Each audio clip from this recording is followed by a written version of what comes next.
예, 하나님 말씀은 에베소서 6장 1절에서 4절 말씀입니다. 에베소서 6장 1절에서 4절까지 말씀을 드리겠습니다. 자, 다 같이 합독하시겠습니다. 시작. 자녀된 이 여러분, 주 안에서 여러분의 부모에게 순종하십시오. 이것이 옳은 일입니다. 내 부모를 공경하라고 하신 계명은 약속이 딸려 있는 첫 계명입니다. 네가 잘되고 땅에서 오래 살 것이다 하신 약속입니다.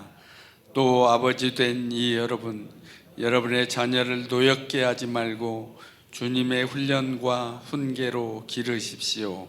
아멘. 우리 같이 한번 에베소서 5장 21절 말씀 보도록 그렇게 하겠습니다. 에베소서 5장 21절.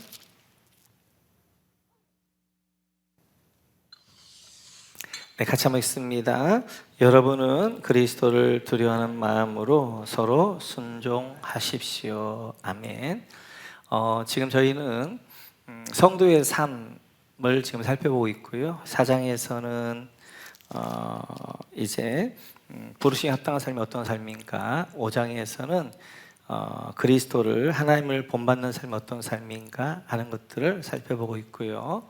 우리 예수님의 특징 가운데 하나가 하나님께 순종하셨던 것입니다. 그래서 그 순종의 삶, 예수님을 통한 순종의 삶을 살펴보고 있고요. 죄인된 우리가 가지고 있는 죄성의 특징은 불순종입니다. 그래서 하나님이 이제 먹지 말라 했던 선악과를 먹으로 말미암아 우리 옛 속성, 옛자들은 불순종에 그러한 체질화되어져 있어요. 그래서 우리는 삶 가운데 이런 불순종이 툭툭 튀어나옵니다. 그래, 이 불순종의 삶을 순종의 삶으로 우리가 체질화시켜야 되는데, 그 체질화시키고 할 때 하나님 어떻게 하시느냐? 관계 가운데 해나가셔요. 그래서 피차 순종하십시오 하면서 부부가 서로 순종하라, 또한 자녀는 부모에게 순종해라, 그리고 종들은 주인에게 순종하라 라고 하면서 관계 안에서 하나님 우리를 순종의 훈련들을 시켜가십니다. 그래서 때때로 관계 안에서 갈등들이 있는 많은 이유 중에 하나는 우리 안에 순종의 모습이 없기 때문에 그럴 때가 많아요. 그래서 관계 가운데 어떤 좀 이제 갈등들이 있다 그러면 하나님은 내 안에 어떤 순종의 부분들을 다듬어가길 원하시는가, 내가 뭐에 순종하지 못하고 있는가를 좀 보시면 훨씬 더 답이 잘 나옵니다. 그래서 하나님 우리를 관계 가운데 넣어서 우리를 다듬어 가셔요. 내가 다듬어 가시는 것 가운데 가장 대표적인 것들이 순종으로 체질화시켜 가시는 것입니다. 그래서 이제 부부 관계가 제일 많지요. 부부 관계를 통하여서 순종하게 하시고, 또 부모님을 통하여 순종하게 하시고, 또 때때로 직장 안에서 직장 동료와 상사를 통하여서 순종하게 하십니다. 그래서 이제 때때로 그러기 때문에 내가 좀 납득되지 않는 분들이, 내가 좀 존경할 수 없는 분들이 권위에 있을 때가 많아요. 그러니까 내가 볼 때는 상사를 인정할 수 없는 사람이 이제 권위자일 때가 있고, 또 부모님도 우리가 그럴 때가 있고, 또 뭐 이제 목사도 그럴 때가 있고요. 목자님도 그럴 때가 있고 그렇습니다. 그래서 그 안에서 어떻게 하는 거예요? 그럼에도 불구하고 하나님이 주신 권위를 인정하면서 순종해 갈 때, 그때 내 안에 있었던 옛 속성들, 특별히 불순종의 이러한 이제 죄성들이 다듬어져 가게 되어져요. 오늘은 이 부분들을 같이 한번 살펴볼 터인데요. 우리 같이 한번 6장 1절로 한번 가볼까요? 6장 1절. 6장 1절 같이 읽습니다. 자녀된 이 여러분, 주 안에서 여러분의 부모에게 순종하십시오. 이것이 옳은 일입니다. 자녀된 이 여러분 밑줄 그어주시고, 이제 두 번째 관계인 부모 관계 가운데에서 우리가 어떻게 순종을 훈련받아야 될 것인가를 설명하고 있습니다. 그러면서 그 밑에 부모에게 순종 밑줄 그어주시고, 부모에게 순종하라는 거예요. 그런데 그 순종은 어디냐면 주 안에서 동그라미 쳐주시고, 우리는 부모에게 순종해야 되는데 순종의 큰 테두리가 뭐예요? 주 안입니다. 주 안. 우리나라의 최고의 법이 헌법이잖아요. 그러니까 지금 대통령이 탄핵을 헌법재판소에서 기각할 것인가 인용할 것인가 딱 하나만 보잖아요. 대통령이 헌법을 어겼는가 안 어겼는가. 대통령이 이제 헌법을 어겼으면 대통령도 뭐 하는 거예요? 탄핵되어지는 것이, 대통령도 파면되어지는 것이고. 그런데 헌법을 안 지켰다고 그러면, 헌법을 지켰다고 그러면 이제 다시 복귀하게 되어지는 것이고. 그래서 우리나라의 가장 큰 기준은 헌법입니다. 헌법. 그 헌법 안에 누구도 예외가 없는 거예요. 대통령도 헌법을 어겼으면 대통령 자리에 파면되어지는 거예요. 그런데 우리는 주 안에서란 말 어떤 말씀인가? 주 안에서란 말씀은 이 말씀이란 거예요. 말씀. 그래서 하나님의 말씀을 주셨습니다. 우리가 말씀에 비추어 봐서 말씀의 테두리 안에서 살이나 이제 도둑질하지 말라고 그랬는데 부모 도둑질 시키면 그건 순종해야 돼요, 안 돼요? 그것은 아니란 말이에요. 왜냐하면 말씀이 어긋나게 되어지니까. 그리고 우리는 뭐 해야 되는 거예요? 말씀을 잘 알아야 됩니다. 그래서 여러분들이 우리가 삼kun구가 있는 거예요. 말씀의 삶이 있어서 구약과 신약을 관점을 가지고 배우게 되어지는 거예요. 그렇듯이 말씀 안에서, 주 안에서, 말씀 안에서 부모에 순종해야 됩니다. 이제 이것이 옳은 일입니다. 밑줄 그어주시고, 이것이 마땅한 일, 당연한 일이라는 거예요. 당연한 일. 그러면서 2절에 이렇게 말씀하십니다. 같이 한번 읽어볼까요? 시작. 내 부모를 공경하라. 신계명인 약속이 딸려있는 첫 계명입니다. 약속이 딸려있는 첫 계명 밑줄 그어주시고, 하나님의 이 계명은 약속이 딸려있는 계명이라는 거예요. 그러니까 얼마나 사람들이 불순종이 체질화되어져 있냐면, 불순종의 죄성 가운데 깊이 가운데 있냐면, 마땅히 부모를 공경해야 되는데 마땅히 부모를 공경하지 않아요. 그러니까 어떻게 하나님이 약속을 주신 거예요. 너희가 이렇게 부모를 공경하면 내가 너 이런 복을 주겠다. 그러니까 내리사랑은 쉽습니다. 부모가 자녀 사랑하는 것은 그건 이제 그냥 자연스러운 거예요. 그런데 자녀가 부모를 공경하고 순종하는 것은 이건 굉장히 훈련이 필요한 거예요. 잘 안 된단 말이에요.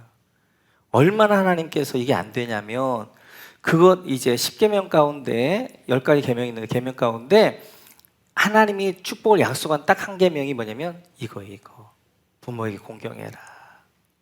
그래서 10계명은 우리의 기본적인 거잖아요. 기본적인 하나님과의 관계, 사람과의 관계. 그런데 사람들이 얼마나 불순종이 체질화되어져 있는지 부모조차도 불순종하지 않는 거예요. 순종하지 않는 거예요. 그러니까 너희가 이게 마땅한 일인데도 불구하고 우리는 옛 죄속성이 있어가지고 그 옛 죄속성이 부모를 향하여서도 순종하지 않단 말이에요. 그러니까 너희가 부모를 이렇게 순종하면 내가 이렇게 복을 줄게. 그리고 하나님이 약속을 주셨단 말이에요. 그 약속을 오늘 바울 사도는 이렇게 요약합니다. 우리 같이 한번 4절 같이 한번 읽어요. 같이 3절 시작. 네가 잘되고 땅에서 오래 살 것이다 하신 약속입니다. 땅에 잘되고 밑줄 그어주시고, 땅에서 오래 살 것이다 밑줄 그어주시고, 네가 부모를 공경하면 내가 너 잘되게 할 거야. 그리고 땅에서 건강하게 오래 살게 할 거야 라고 하나님이 축복의 약속을 주셨단 말이에요. 그래서 성경은 하나님 공의의 하나님이기 때문에요, 성경 안에서 축복의 관들이 있습니다. 건강의 축복의 관이 있고, 물질 축복의 관이 있고, 그리고 땅에 잘 되어 열려지는 관이 있어요. 그래서 하나님은 약속하시고 그 약속을 신실하신 분이시란 말이에요. 그 약속을 이루시는 분이시란 말이에요. 그래서 이제 부모에 공경하면, 부모를 순종하게 되어지면 마땅한 일임에도 불구하고 사람들이 너무나 완악해서 부모를 순종하지 않으니까, 그러면 내가 너 이 땅에 잘 되게 해줄게. 이 땅에 내가 땅을 열리게 해줄게. 그리고 땅에 건강하게 오래 살게 해줄게. 최고의 약속을 주셨단 말이에요. 자녀가 부모를 순종하고 마땅한 일이야. 당연한 일이잖아요. 그런데도 순종하지 않으니까 하나님께 이렇게 당근까지 주면서 제발 부모에게 순종해. 부모에게 순종해. 그러면 내가 너에게 너 땅에서 열려지는 축복을 줄게. 그리고 땅에서 건강히 오래 사는 축복을 줄게. 라고 말씀하신단 말이에요. 그래서 내가 땅에서 열려지기 원한다. 그러신 분들은 부모에게 잘하세요. 부모 효도하세요. 그럼 하나님의 그 약속에 따라 어떻게 하는 거예요? 땅이 잘게 하시는 거예요. 건강히 오래 살고 싶으면 부모님에게 잘하세요. 부모에게 순종을 잘하면 하나님 약속이 그대로 그 하나님의 축복으로 온단 말이에요. 하나님은 공의 하나님이세요. 약속하시고 그 약속 이루어가시는 하나님이시단 말이에요. 그걸 잘 알았던 사람들 유대인들이에요. 유대인들은 물질의 복에 대한 약속은 11조예요. 철저하게 11조 하는 거예요. 그래서 그 하나님이 약속한 거기 때문에 11조를 했을 때 창고가 차고 넘치게 하셨거든요. 그래서 그 약속에 따라서 이들은 그래서 그 어디를 가냐면 유대인의 가게를 갑니다. 왜냐하면 유대인의 가게 가서 내가 사서 이윤을 남기면 거기서 11조를 하니까 자기도 물론 11조 하지만 이제 소득에 11조 하지만 그런데 이방인의 가게를 갔어요. 이 사람이 11조를 안 할 것 같아. 그러면 자기가 대신 한단 말이에요. 그리고 이제 예수님께서 이제 그냥 텃밭에서 나는 그 푸축한들도 어떻게 하는 거예요? 그래 11조를 했단 말이에요. 그것들이 매우 배이니까 지금도 전 세계 이제 금융과 그 다음에 돈의 30% 이상을 유대인들 가지고 있단 말이에요. 성경에는 하나님이 약속을 주셔서 축복의 관들을 주셨어요. 관들을. 우리가 한번 요한 3서 한번 보실까? 요한 3서 한번 가보시죠. 요한 3서 1장 1절 2절 같이 한번 읽어볼까요? 시작. 장로인 나는 사랑하는 가이오에게 이 글을 씁니다.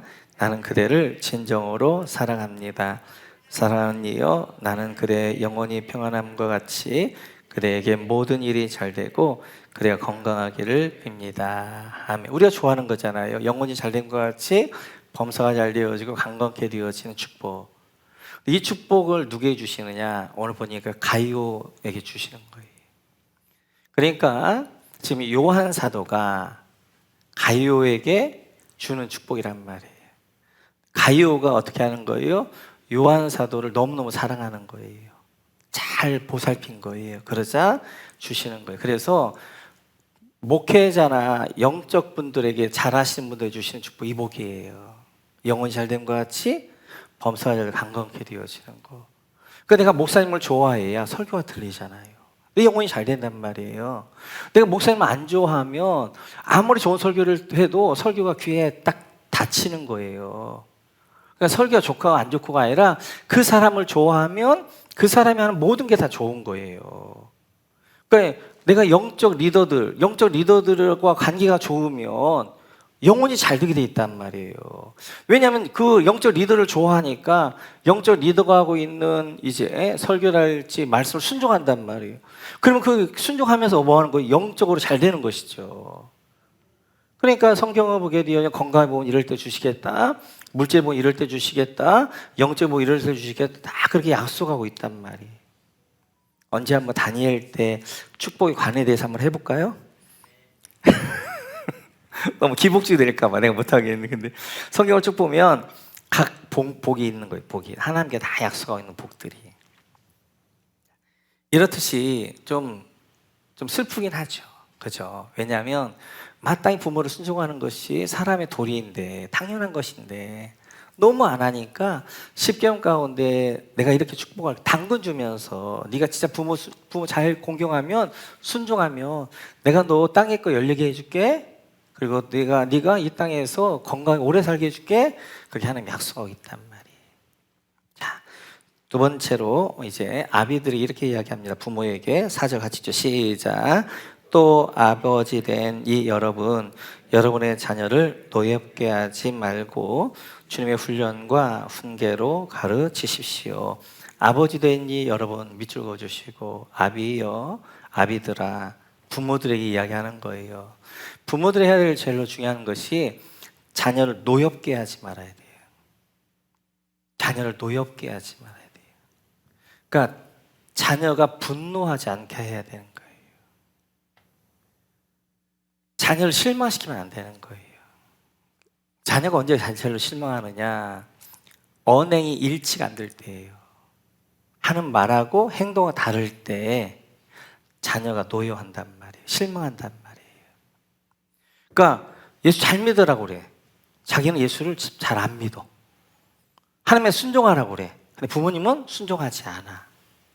이럴 때 자녀들이 실망하는 거예요. 노여워하는 거예요. 공부하고 책 보라고 하는데 부모님 맨날 앉아서 TV만 봐. 노여워하는 거예요. 노여워하는 거. 그러니까 자녀를 우리가 노여워하면 안 되는데 자녀가 볼 때 노여워하는 부모가 아니라 존경하는 부모가 된단 말이에요. 그 존경하는 부모는 어떤 부모냐면 언행이 일치가 된 부모예요. 그러니까 자녀에게 야 부모에게 잘해라고 할 것이 아니라 내가 내 부모님에게 그리고 내 영적 부모의 하나님께 잘하면 그걸 보면서 애들이 배우는 거잖아요. 아 나도 우리 부모님처럼 부모에게 잘해야 되겠다. 하나님을 잘 섬겨야 되겠다. 근데 자기는 자기 부모님한테 잘 안 하면서 나한테는 뭘 하라고 그래. 그러면 자녀가 분노한단 말이에요. 그래서 자녀가 하면 돼요. 두 번째, 자녀들이 언제 이렇게 이제 분노하고 그다음에 노엽냐면 일관성이 없을 때입니다. 일관성이. 그래서 어떤 정확한 기준이 있어야 돼요. 그러니까 부모가 그냥 혈기로 그때의 기분에 따라서 이때는 이랬다가 저 때는 저랬다가 이게 분명한 기준이 없어가지고 그러니까 혼나더라도 분명한 기준이 있고 분명한 이유가 있으면 그걸 설득된단 말이에요. 근데 일관성이 없이 그냥 이때는 이랬다고 뭐라 그러고 자기 기분 나쁘면 기분 좋으면 그냥 잘못한 것들도 그냥 헤헤 넘어가고 기분 나쁘면 좀 조금만 거슬리는 것도 확 부어버리고 이럴 때 자녀들이 노여워하는 거예요. 그러니까 부모는 자녀 교육에서 제일 중요한 것이 일관성입니다. 일관성. 어떤 분명한 기준이 있어야 돼요. 기준이. 그 기준에 따라서 그래 자녀들도 내가 왜 혼나는 걸 알아야 돼요. 아 내가 이걸 혼날지 됐구나. 그게 그 자녀들의 납득이 되어져야 그 부모의 훈계 앞에 순종하는 거지. 아니 옛날에는 이랬는데 또 이랬다고 내가 혼내? 그렇게 되어지면 이게 일관성 기준이 없으니까 자녀들이 노여하는 거예요. 분노하는 게 되어지는 거예요. 그래서 이제 그 다음에 옆에 보면 주님의 훈련과 훈계 여러분 밑줄 그어주시고 그래서 부모는 그냥 부모가 되는 게 아니에요. 주의 훈련과 훈계를 이제 알아야 됩니다. 그러니까 부모의 삶을 하셔야 돼요. 부모의 삶에 오셔서 아 어떻게 기독교의 가치관을 가지고 자녀를 가르칠 것인가 주의 훈계와 훈련을 어떻게 가르칠 것인가 배우는 것이 부모의 삶이란 말이에요. 부모의 삶. 그래서 특별히 이제 자녀들 중요한 것이 자녀의 사랑의 탱크를 채워주셔야 돼요. 그래야 그 자녀들이 사랑의 탱크가 꽉 채워져야 이 자녀들이 그 사랑의 탱크 가운데 자신감 있게 한단 말이에요. 자녀들에게 사랑의 언어가 있어요. 5가지 사랑의 언어가. 그 사랑의 언어에 맞게 자녀를 사랑해 줘야 된단 말이에요. 그런데 자녀는 선물이 사랑의 언어야. 그런데 칭찬만 하면 얘는 사랑받는 생각을 못 하는 거예요. 그러니까 자녀와 사랑의 파이프라인이 연결되기 위해서는 자녀의 사랑의 언어가 뭔가를 알아야 되는데 그런 것을 어디서 배운다? 부모의 삶을 배운다. 어떻게 하면 자녀의 사랑의 탱크를 채워줄 것인가? 어떻게 하면 자녀의 그런 사랑의 언어를 이제 하면서 어떤 방식으로 사랑할 것이 이런 것들을. 자, 우리 한번 31절 같이 한번 읽어볼까요? 5장 31절 같이 시작. 그러므로 사람이 부모를 떠나 자기 아내와 합하여 그들이 한 몸이 되는 것입니다. 둘이 한 몸 밑줄 그어주시고. 부부는 둘이 한 몸이 되는 거예요. 이제 하나였던 그들을 아담 안에 하와가 있었잖아요. 거기서 하와를 거집어냈단 말이에요. 둘을 만들었단 말이에요. 다시 둘을 겨울을 동안 한만 만든단 말이에요. 하나였던 그들이 둘이 됐다가 둘이 됐던 그들이 하나가 되는 거란 말이에요. 그게 부부란 말이에요. 부부. 그러면 한 몸이 된다는 게 뭔가? 영적인 한 몸이 돼야 되고 정성의 한 몸이 돼야 되고 육체의 한 몸이 돼야 된단 말이에요. 그런 것들 어디서 배운다? 부부의 삶에서. 부부의 삶. 네.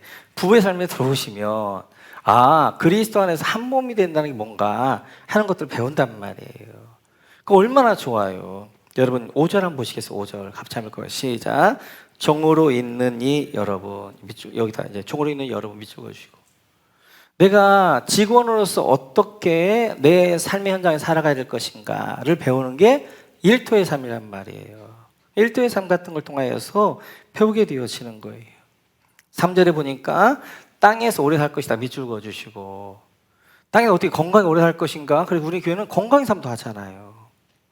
좀 내가 몸이 좀 안 좋다, 건강에 오셔요. 건강에 오시면 우리 장로님이 성경적으로 이렇게 설명해 주게 되어지고 스트레칭 이런 것들을 하면서 12주 동안 여러분 그냥 섬기면서 다른 데 가려면 한 달에 막 몇만 원, 몇십만 원 줘야 된단 말이에요. 근데 그거 그냥 다 하게 되어져요. 그러니까 여러분들이 필요에 따라서 난 어떻게 할 것인가.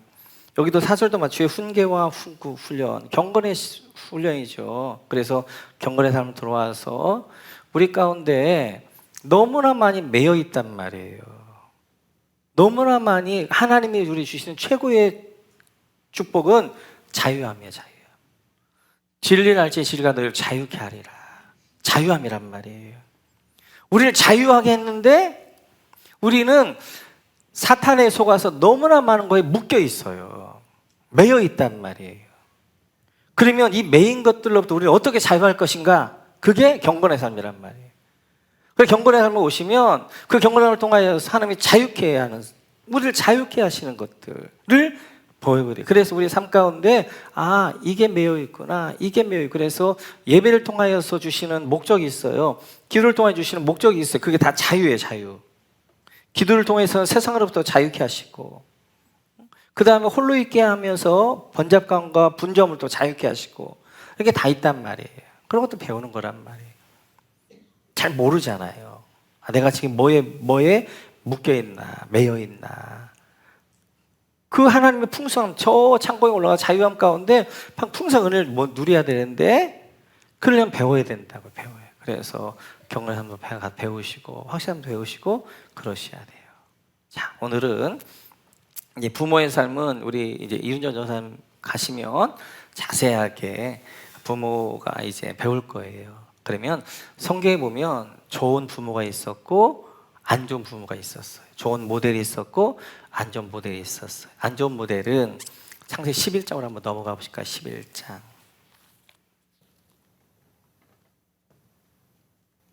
11장 2절입니다. 같이죠. 시작. 사람들이 동쪽에서 이동하여 오다가 시날 땅 한 들판에 이르러서 거기에 자리를 잡았다. 사람들 밑줄 그어주시고, 이게 누구냐면 이게 니무롯 공동체입니다. 니무롯 공동체가 이제 동쪽에서 이동해 왔다. 동쪽에 이동 밑줄 그어주시고, 동쪽에 이동했다는 말은 창세기로 한번 가볼까요? 네, 4장 넘겨주세요. 같이죠. 시작. 가인은 주님 앞을 떠나서 에덴의 동쪽 놋 땅에서 살았다. 그래서 아담도 어디로 갔어요? 동쪽으로 갔어요. 가인도 어디로 가요? 동쪽으로 가요. 그러니까 달마가 동쪽에서 온 이유 알죠? 이유 아는 거죠. 죄인이니까. 그래서 이제 어떻게 하는 거예요? 죄인들은 동쪽으로 계속 간단 말이에요. 동쪽으로 계속 간다는 것은 하나님으로부터 멀어진단 말이에요. 그래서 오늘 11장을 보게 되어지면 안 좋은 부모의 예가 니무롯입니다. 좋은 부모의 예가 아브라함이에요. 12장에 나오는. 그러니까 세상의 부모는 니무롯과 같이 가르쳐요. 그런데 하나님 나라의 부모는 아브라함과 같이 가르칩니다. 그럼 여러분들이 보시면서 나는 지금 자녀를 어떻게 양육하고 있는가 보시고, 나는 세상적인 가치관, 니무롯과 같이 바벨론적 가치관을 가지고 내 자녀를 양육하고 있는가, 아니면 하나님 나라의 가치관을 가지고 하나님 나라의 안에 있는 하나님의 자녀로 내 자녀들 양육하고 있는가를 한번 보세요. 안 좋은 부모 첫째는 하나님을 점점 떠나가는 것입니다. 오늘 리무르 공동체가 어떻게 하는 거예요? 점점 동쪽으로 한다는 것은 에덴 동산에서 점점 하나님부터 멀어지는 거란 말이에요. 그러니까 안 좋은 부모는 자녀들에게 나도 하나님에게 멀어지고 자녀들도 하나님에게 멀어지게 하는 거예요. 이게 니무롯과 같은 부모고 이게 세상 가치관 가운데 있는 부모예요. 그래서 이제 좋은 부모는 하나님께 점점 가까이 가게 한단 말이에요. 하나님 가까이 가게 하고 모이기를 패하지 않고 자꾸 교회에서 모이는 것들을 권장하게 되어지고, 그런데 안 좋은 부모들 어떻게 하는 거야? 자꾸 교회 떠나게 하는 거예요. 공부해야 되니까, 너 고3이니까, 뭐이니까 고3만 뭐 평생 교회 다닐 수 있으니까 고3 때만 교회 다니지 말고 공부 열심히 해가 좋은 데 가지고 교회 가면 하나님 앞에 영광 돌리지 않느냐? 말도 안 되는 거예요. 그렇게 가르쳤던 아이가 대학 가서 교회를 나와요? 안 나오죠. 안 나오지. 안 나오는 거예요. 두 번째로 보게 되어지면 4절입니다. 같이 읽어볼까요? 시작. 그들은 또 말하였다. 자, 도시를 세우고 그 안에 탑을 쌓고서 탑 꼭대기가 하늘에 닿게 하여 우리의 이름을 날리고 온 땅 위에 흩어지지 않게 하자. 저 도시를 세우고 밑줄 그어주시고, 이제 개혁자는 성이란 말에서 도시를 세우기 위해서는 성을 쌓아야 되잖아요. 안 좋은 부모 두 번째는 자녀에게 성을 쌓게 하는 부모예요. 그래서 이제 자녀에게 담을 쌓게 한단 말이에요. 담을. 그래 누구는 안 되고 뭔 안 되고 뭐나, 그래서 자기한테 담을 쌓게 하는 거예요. 담을. 근데 그렇게 담을 쌓으면 나중에는 뭐만 있냐면 그 담 안에 나만 있는 거예요. 나만. 이제 그 담 안에 누가 있게 되면 내가 있게 돼요. 내가 있게 되어져요. 왜 이렇게 하나님을 떠난 사람들은 성을 쌓느냐? 가인도 하나님을 떠나자마자 성을 쌓잖아요. 지금 니므롯도 어떻게 하나요? 도시 성을 쌓잖아요. 왜요? 자기가 자기를 보호해야 되니까 그런 거예요. 그래서 자꾸만 그래서 자녀들 이것도 하지, 이것도 저것도 그래서 자꾸만 담을 쌓게 한단 말이야. 담을 쌓게. 근데 그 담을 자꾸 쌓게 하다 보면 나중에는 그 담 안에 자기가 갇힌단 말이야. 자기가 갇혀. 우리나라 이제 그 놀이터에서 아이 노는 거에서 제일 중요한 게 뭐냐면 위험 요소를 제거하는 거예요. 서양 놀이터는 그 놀이기구의 위험 요소를 놓아줍니다. 우리나라 동화책은 잘 먹고 잘 살고 어떻게 하는 거예요? 행복했더라. 삶에 대해서 어떻게 하는 거예요? 롱만만 가시는 거예요. 근데 서양 나라 이제 안데르센 이런 동화를 보게 돼요. 그렇지 않아요. 그렇듯이 우리는 자녀를 보호한다고 담을 쌓게 하는데 자녀가 그 담 안에 나중에 뭐냐면 자기가 갇히게 되어지는 거예요. 자기가 갇히게 되어지는 거예요. 세 번째 보게 되어지면 탑을 쌓고 밑줄 그어주시고, 쌓고에 동그라미 쳐주시고. 세 번째 안 좋은 부모는 탑을 쌓게 하는 자녀예요. 뭘 쌓게 하는 자녀예요. 그래서 지금 니므롯과 같은 부모, 세상적인 가치관을 가진 부모는 이렇게 가르친단 말이에요. 자꾸 쌓으라고 그래요. 쌓으라고. 나도 쌓고 내가 그래 재산을 쌓고 물질을 쌓고 뭘 쌓아서 그걸 자녀에게 내가 물려줘야 생각하는 거예요. 그걸 자녀들 어떻게 하는 거예요? 계속 보는 거예요. 아, 그래 저 쌓아야 된다. 나도 쌓아야 되고 그래야 되고. 왜? 지금 니므롯은 하나님이 떠난 거예요. 보호자가 떠난 거예요. 그러니까 자기가 담을 쌓아야 되고 탑을 쌓아야 되는 거예요. 뭘 쌓아야 되는 거예요. 자기 스스로. 자기가 책임져야 되니까. 그러나 우리는 그렇지 않잖아요. 하나님 우리 보호자시잖아요. 하나님 우리의 산성이시고 요새시고 피할 바위시고 반석이시잖아요. 흘려보내는 거예요. 흘려보내는 거. 그런데 자꾸만 이 쌓으라고 하는 부모는 이제 니므롯 같은 부모가 되어져요. 그 다음에 보게 되어지니까 우리의 이름을 날리고 밑줄 그어주시고, 삶의 목표를 이름 날리는 거, 성공하라는 거예요. 그래서 지금 바벨탑을 왜 쌓는 거예요? 우리 이름을 날리자는 거예요. 우리 이름을 남기자는 거예요. 우리 이름을 남기자. 네 이름 남겨. 네가 성공해. 네 이름 한번 날려. 그래 니므롯 이름이 남긴 했죠. 뭐로 남은 거예요? 안 좋은 걸 남은 거지. 세상 나라 대명사로 세상 나라 대표주자로 바벨론을 쌓은 이제 그러한 사람으로 남게 되어지는 거죠. 그 다음에 세 번째 보면 흩어지지 않게 하자 밑줄 그어주시고, 하나님을 명령에 불순종하게 해요. 하나님 뭐라고 그랬어요? 생명 본사가 흩어지라고 그랬단 말이에요. 전세계 흩어져라. 그런데 흩어지지 말자는 거예요. 그러니까 말씀대로 안 가르치는 거예요. 이 흩어지면 어떻게 하는 거예요? 이제 그 당시는 국가가 높잖아요. 그때는 힘이 지배하는 세상인데 어떻게 하는 거예요? 사람이 많이 있어야 힘을 가진단 말이에요. 그러니까 생각할 때는 어떻게 하는 거예요? 우리가 뭉쳐 있어야 돼. 함께 있어야 돼. 그래야 살 것 같아. 근데 하나님 뭐라고 말씀하셨어요? 흩어져라. 전세계 흩어져라. 그러니까 하나님 말씀하고 내 이성하고 대치가 되어지는 거예요. 그때 어떻게 하는 거예요? 하나님 말씀에 순종하는 것이 아니라 내 이성의 판단에 따라서 하는 거예요. 그래서 하나님 말씀을 대적한다는 것은 막 그게 아니라 하나님 말씀하고 우리 이성하고 부딪힐 때가 많습니다. 이때 내 이성을 내려놓고 하나님 말씀에 순종해 갈 때 그때 하나님이 일하시게 되어지고, 우리는 많이 아는 것 같은데요, 모릅니다. 5분 후에 일어날 일도 모른단 말이에요. 하나님은 전능한 하나님이세요. 전지한 하나님이세요. 그분이 하라는 것은, 그분은 전능한 전지한 하나님이 하라는 것은 우리 종을 하라고 하시지, 우리 망한 걸 하라고 한단 말이에요. 근데 우리는 시간과 공간 한계에 딱 갇혀 있어가지고 내 판단으로 하나님보다 더 앞세운단 말이에요. 그래, 하나님 말씀에 순종해 가는 것이 아니라 그냥 내 판단과 내 생각대로 하나님 말씀대로가 아니라 거기 하나님 말씀 부딪히면 내 생각대로 한단 말이에요. 흩어지지 말자. 하나님의 대적하는 부모란 말이에요. 이렇듯이 니무롯은 세상 그래서 니무롯 때 결국 쫙 갈라지는 두 개로, 세상 나라 바벨탑을 쌓았던 바벨론이라는 나라하고 아브라함을 통해서 어떻게 하나님 나라가, 둘이 또 뭐 하는 거예요? 교육도 다른 거예요. 교육도. 이렇게 니무롯 교육은 이런 교육이란 말이에요. 하나님 멀리 떠나가게 하고 점점 떠나가게 하고, 어떻게 하는 거예요?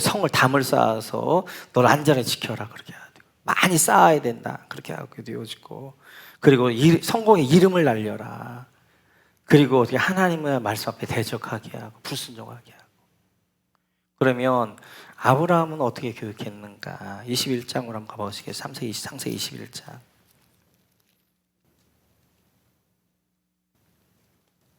(30절) 31절입니다. 같이 읽죠. 시작. 아브라함이 대답하였다. 내가 이 우물을 파놓은 증거로 이 새끼 암양 7마리를 드리려고 합니다. 이 두 사람이 여기에서 이렇게 맹세를 하였으므로 그곳을 브엘셰바라고 한다. 여러분, 우물 판 증거 밑줄 그어주시고, 브엘셰바에다 동그라미 쳐주시고, 아브라함 우물을 파는 사람이었어. 우물을 파는 사람. 근데 지금 브엘셰바라는 것이, 브엘이라는 것은 샘, 우물, 쉐바라는 것은 맹세 7. 그래서 이제 이 아브라함 7개 우물을 파잖아요.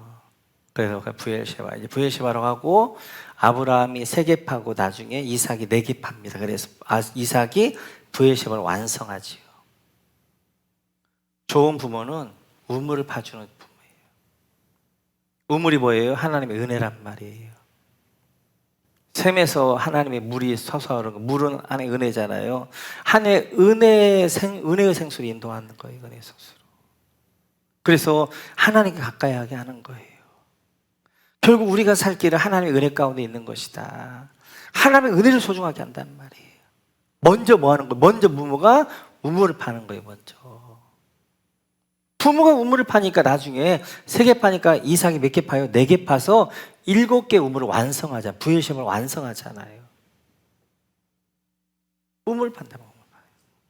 뿐만 아니라 33절 같이 읽어볼까요? 33절 시작. 아브라함은 브엘셰바에 에셀나무를 심고 거기에서 영생하시는 주 하나님을 부르며 예배를 드렸다.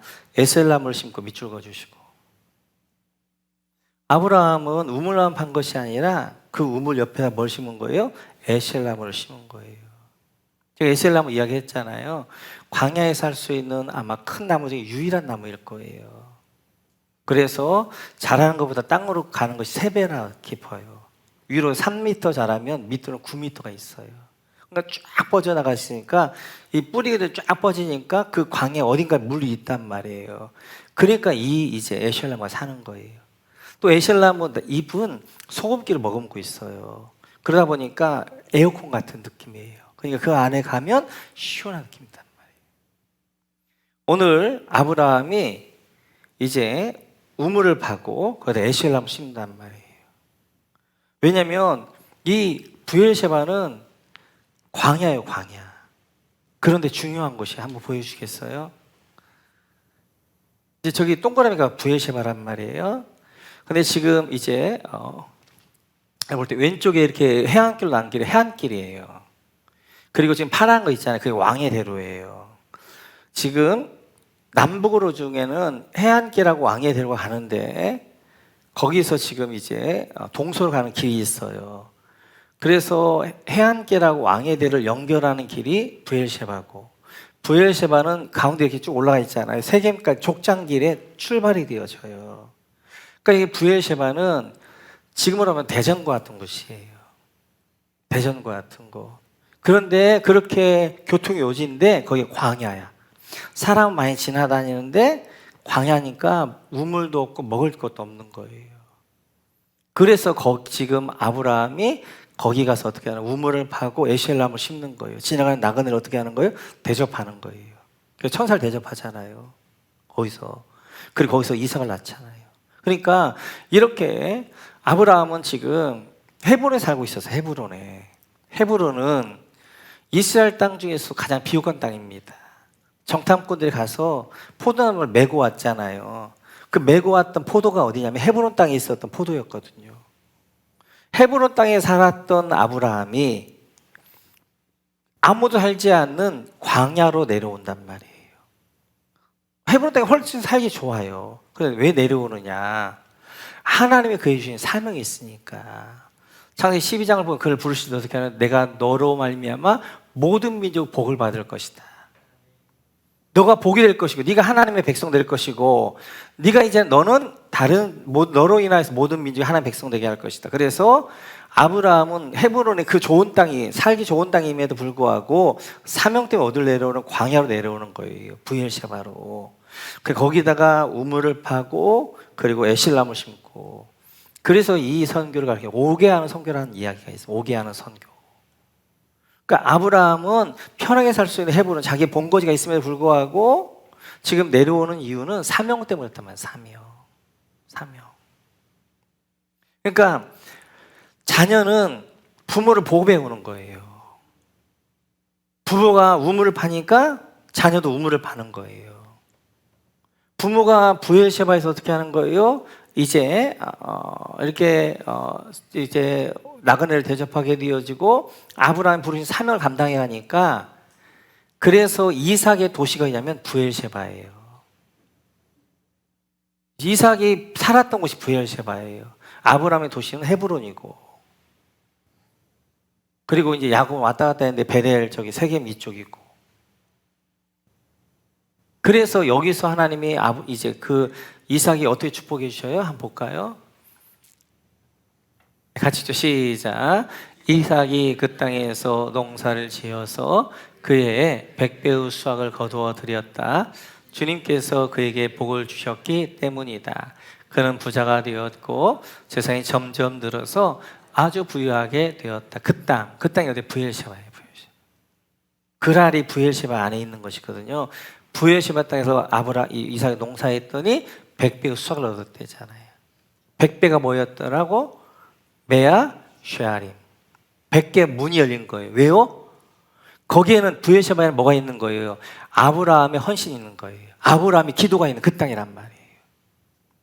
그러니까 브엘셰바, 아브라함이 헤브론에 편한 곳에 살 수 있지만 브엘셰바 내려가지고 사명 때문에 우물을 파게 되어지고 거기다 에셀나무를 심어서 지나는 사람들에게 그들에게 먹을 걸 주게 되고 쉬게 하게 되어지고 물을 주면서 어떻게 하는 거예요? 하나님 예배하게 했단 말이에요. 하나님 이름을 불렀단 말이에요. 거기서 사명을 감당하는 거예요. 이 아브라함의 헌신이 있는 그 땅이에요. 그곳에서 아브라함의 기도가 쌓인 그곳이에요. 그러자 그곳에서 어떻게 하나님이 이삭에게 100배의 땅을 열어주는 거예요. 100배의.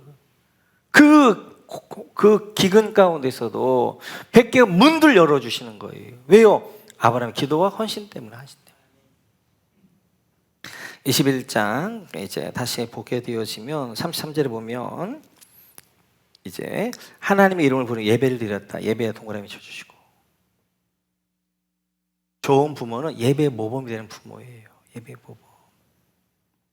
그래서 자녀들이 부모를 보면 예배를 배우는 거란 말이에요. 우리가 한 번씩 이제 온갖 예배를 드리는 이유는 부모와 자녀를 따로따로 드리지만 함께 가족이 드리면서 자녀들이 부모를 보면서 예배드리는 걸 배우게 한단 말이에요. 그래서 여러분들이 자꾸 이렇게 동그라미 치라는 것은 자녀들이 예배 때 배우는 거예요.